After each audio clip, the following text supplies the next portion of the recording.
Então, continuando a análise do Código Penal, especificamente na parte geral, título 1 da aplicação da lei penal, vamos falar agora sobre a contagem de prazo, o artigo 10 aí do Código Penal.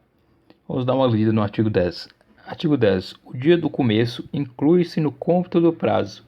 Contam-se os dias, os meses e os anos pelo calendário comum. Então, o artigo 10 ele traz aí a regra sobre como é que os prazos no direito penal devem ser contados. Por exemplo, se uma pessoa for presa, a partir de qual dia que ela vai começar a cumprir a pena, quais são os prazos aí, especificamente na parte geral aí.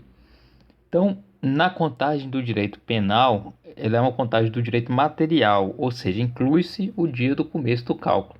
Então, se uma pessoa iniciar o prazo aí de cumprimento da pena, por exemplo, no dia 12 de março, vai incluir esse 12 de março a partir desse dia em diante. No caso do processo, normalmente se exclui essa data passando a contar no dia seguinte, mas na contagem do prazo inclui-se o mesmo dia do início aí da contagem desse prazo, do cálculo, né? Então, os dias, os meses e os anos, eles são contados pelo calendário comum. Como assim calendário comum? Que está expresso aí no próprio artigo, calendário comum.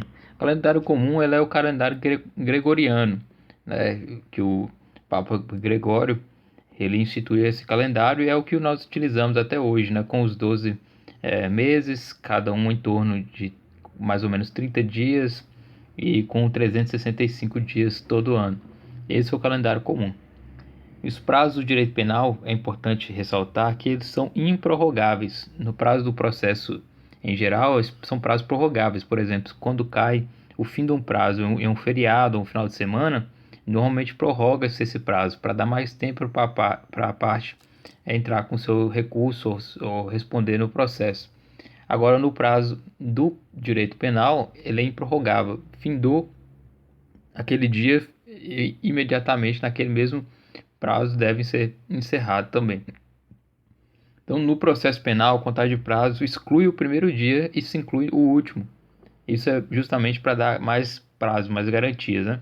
Os prazos eles são prorrogáveis no processo penal se cair em feriado ou dias não úteis.